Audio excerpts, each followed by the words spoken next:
तो अब देखिए इसमें स्केलर क्या होता है। स्केलर के पास क्या होता है, it has, scalar means only magnitude, only magnitude. Only magnitude, केवल मैग्नीट्यूड होगा। जैसे 2 kg, 5 लीटर, उसके बाद जैसे कह सकते हैं 2 किलोमीटर या 2 मीटर, ये सारे जो है स्केलर क्वांटिटी है। वेक्टर जो होता है इसका जो, डायरेक्शन एंड मैग्नीट्यूड। इसको है मैग्नीट्यूड। दूसरा पॉइंट होगा इसके पास, इट हैज डायरेक्शन। तीसरा है follow the, follow the vector rule of addition, vector rule of addition, या ट्रायंगल रूल है इसको, follow the vector rule of addition. इसमें क्या है, वेक्टर रूल ऑफ एडिशन क्या है, ट्रायंगल रूल है, parallelogram. Triangle rule and parallelogram, लेलोग्राम, है ना।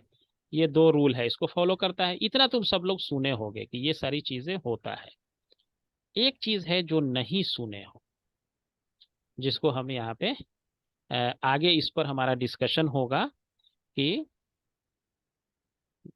It's orientation, it's orientation does not change, it's orientation does not change. इसका ओरिएंटेशन जो है चेंज नहीं होता है, मतलब टाइम के साथ इसका ओरिएंटेशन चेंज नहीं। ओरिएंटेशन का मीनिंग क्या होता है ये हम बाद में बताएंगे, लेकिन ये चौथा क्वांटिटी भी जरूरी है कि तीनों तो होता ही होता है, ये चौथे पे बात नहीं करते हैं जनरली लोग, लेकिन चौथा क्वांटिटी भी बहुत इंपॉर्टेंट है, ओरिएंटेशन। जैसे ओरिएंटेशन का थोड़ा सा मीनिंग अभी बता देते हैं। सपोज करो कि ये हम, हमारे पास एक रेक्टेंगुलर शेप का बुक है, मान लो ये ब्रेथ है और ये मान लो लेंथ है। ये रेक्टेंगुलर शेप में एक हमारे पास बुक है। अब मैंने क्या किया इसको, कि इसको मैंने थोड़ा सा ट्विस्ट किया। जैसे बुक हमारे पास रखा हुआ हो, जरा हम वीडियो ऑन करते हैं, अभी दिखाते हैं। देखो ये रखा हुआ है ऐसे, ये बुक मेरे पास नोटबुक है ऐसा।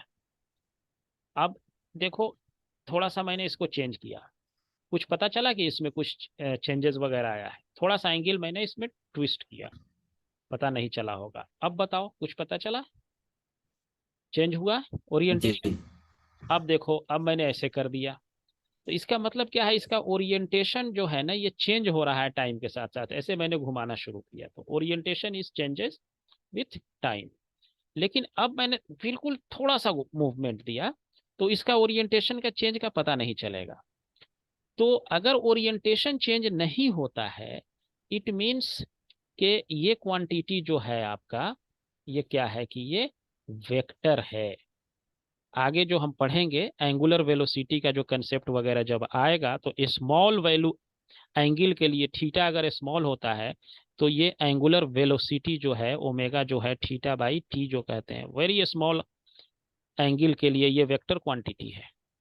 बट अगर ये एंगल बड़ा हो जाएगा ये वाला, तो ये स्केलर बन जाता है, क्योंकि ओरिएंटेशन चेंज हो जाता है। और भी क्वांटिटी है जैसे इलेक्ट्रिक करंट है, वो भी हम आगे बताएंगे जब पढ़ाएंगे तो, कि वो क्वांटिटी जो है इसको फॉलो करता है, उसका मैग्नीट्यूड भी है, डायरेक्शन भी है, वेक्टर रूल का एडिशन भी फॉलो करता है, लेकिन ये ओरिएंटेशन इसका चेंज हो जाता है टाइम के साथ, तो ये वेक्टर नहीं रह पाता है। जैसे फॉर एग्जाम्पल वेक्टर समझने के लिए, जैसे ये मान लो हमने ऐसे एक फोर्स लगाया ये, तो मान लो अभी मैंने ये फोर्स लगा दिया 10 न्यूटन का। अब टाइम पास करते रहे करते रहे करते रहे, कोई मतलब नहीं है, ये 10 न्यूटन जो है पे कोई इफेक्ट नहीं पड़े, ये 10 न्यूटन 10 न्यूटन ही रहे, और जिधर ये लग रहा है इधर ही ये रहे। अब इसको हम खसका के मान लो हम ऐसे ले जाएं, इसको ऐसे ले आए, ये भी एक ही वही चीज है। ये वेक्टर मैंने यहाँ से उठा के यहाँ रख दिया, या यहाँ से उठा के इसको इधर ले गए, ये इसके ओरिएंटेशन में कोई चेंज नहीं हुआ है। अगर इसको उठा के हम यहाँ से यहाँ रख दें जैसे था वैसे ही, ये भी वेक्टर इधर जा रहा था, इसको आगे मैंने किया, तो इसमें लिखेंगे नो चेंज इन ओरिएंटेशन। इसके ओरिएंटेशन में कोई चेंज नहीं है, no change in orientation. Orientation में इसके कोई चेंज नहीं है। तो ये क्या है, ये वेक्टर क्वांटिटी है। लेकिन अगर यही होता, कहते कि नहीं ये अभी ऐसे था, ये घूम करके ऐसे होने लगा, ये अभी सीधा था फिर अब ऐसे होने लगा, ये ऐसे चला फिर ऐसे चला गया, फिर ऐसे चला गया, फिर ऐसे चला गया, फिर ऐसे चला गया, फिर ऐसे चला गया, और इसका मैग्नीट्यूड जो है टाइम के साथ चेंज होने लगे, तब जो है कि ये हम इसको वेक्टर, क्योंकि इसका ओरिएंटेशन टाइम के साथ चेंज हो जाएगा, तो ये वेक्टर नहीं रह पाएगा। ये तीनों कंडीशन तो होना मैंडेटरी है किसी भी चीज के लिए। मोस्टली हम इसी तीनों कंडीशन को बात करते हैं, बाकी कंडीशन इसको हम भूल जाते हैं, क्योंकि हमारा सारा काम इससे चल जाता है। इससे दो कुछ जगहों पे प्रॉब्लम आता है, तो उसका हम सेपरेट में, जब वो कंडीशन आएगा, जब रोटेशन बताएंगे, वहां पे ये प्रॉब्लम आता है। और करेंट इलेक्ट्रिसिटी जब एसी में पढ़ेंगे तो वहां प्रॉब्लम आता है, डीसी के लिए प्रॉब्लम नहीं है, एसी में प्रॉब्लम आएगा। तो वहां पे हम इस पे डिस्कशन सेपरेट करेंगे। ओके। अब देखो किसी भी वेक्टर को कैसे रिप्रेजेंट करते हैं। वेक्टर मान लिया ये हमारा ए है, इसको ऊपर एरो लगाते हैं, ये मतलब है वेक्टर है। या कहीं कहीं इसको ऐसे बोल्ड में भी दिखाते हैं, इसको बोल्ड कर दिया जाता है किसी किसी बुक में, तो ये भी वेक्टर का डिनोटेशन है। ये वेक्टर है, ये भी वेक्टर है। इस पे ऐसे लगा देंगे ये लाइन, ये ऐसे लगा देंगे, then it is called magnitude. Magnitude, this is called magnitude. Vector का ऐसा है, ये भी मैग्नीट्यूड है, ये लाइन लगा दिया है, ये भी मैग्नीट्यूड ही है। अब वेक्टर को कभी भी जो रिप्रेजेंटेशन करते हैं, दैट इज, सपोज ये मैंने इसको ऐसे एक वेक्टर ऐसे खींच दिया मैंने, ये मान लो मैंने लिखा ओ ए। दूसरा एक वेक्टर इसके हेड से स्टार्ट किया, अब मान लो ये ऐसे चला गया ए से बी। ओ ए एक वेक्टर है जिसको ए से रिप्रेजेंट करते हैं, ए बी एक दूसरा वेक्टर है that is being represented by B. अब इसके टेल को इसके हेड से मिला दो और इसको ऐसे कर दो, तो इसको जो है ये ए प्लस बी वेक्टर कहेंगे। ट्रायंगल में ये मैग्नीट्यूड वाइज ये कभी भी पॉसिबल नहीं है कि दो साइड का सम तीसरे साइड के सम हो जाए। इसको सी कह दो, मान लो the C is equal to A plus B.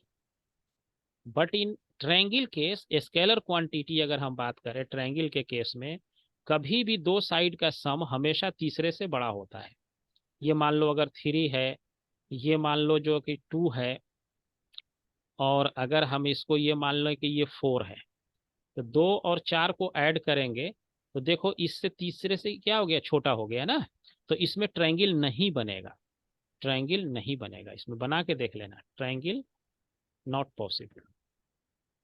No sorry, दो साइड का सम तीसरे से हाँ बड़ा है, सॉरी नहीं है। इसमें 2 और 4 का सम 3 से बड़ा है, 3 और 2 का सम 4 से बड़ा है, 3 और 4 का सम 2 से बड़ा है। पॉसिबल है, ट्रायंगल इज पॉसिबल।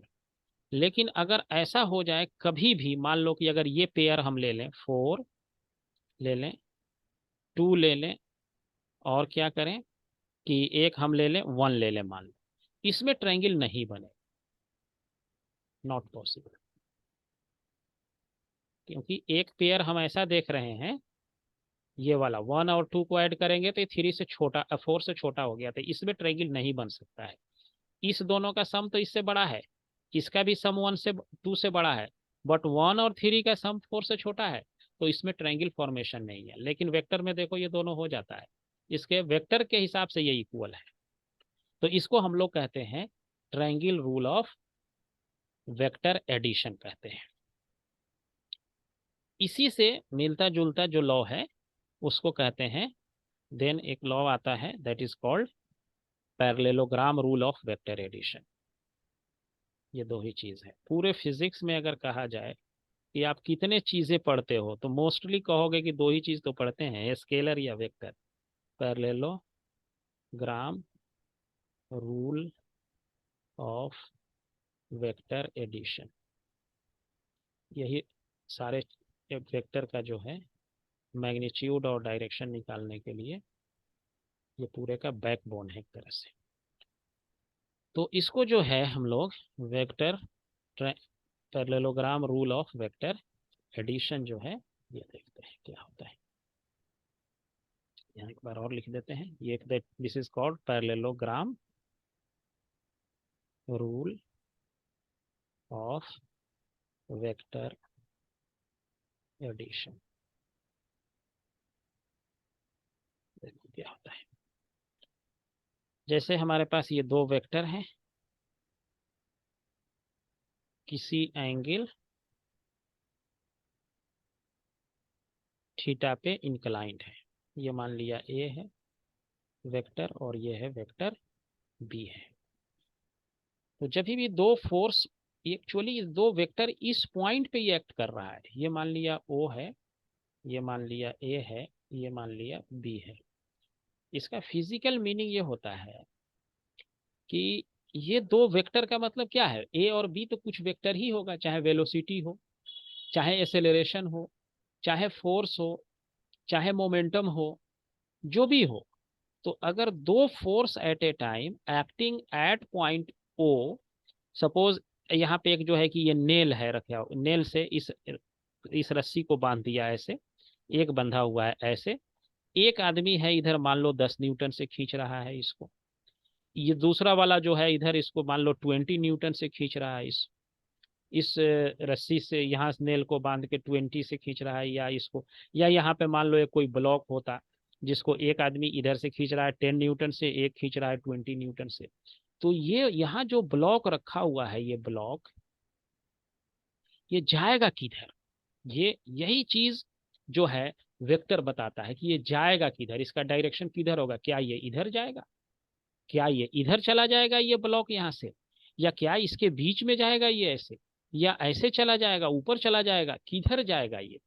तो इसी चीज को पता करने के लिए वेक्टर का रिजल्टेंट निकाला गया कि इस पे दो फोर्स जब एक्ट करेगा तो ये जो ब्लॉक है जाएगा किधर, ये जिधर जाएगा वही इन दोनों का रिजल्टेंट कहलाएगा।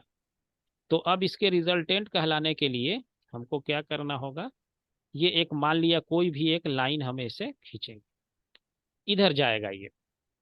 उसके लिए निकालने क्या तरीका है कि इसके एक पैरेलल एक साइड खींचा जाए, पैरेललोग्राम का मतलब ही है वेक्टर ए के पैरेलल एक साइड खींचिए, और एक साइड बी वेक्टर के पैरेलल खींचा जाए यहाँ से, और इसका जो डायगोनल होगा ये वाला, ये मान लिया सी है, O C is diagonal, diagonal which is resultant of vectors A and B।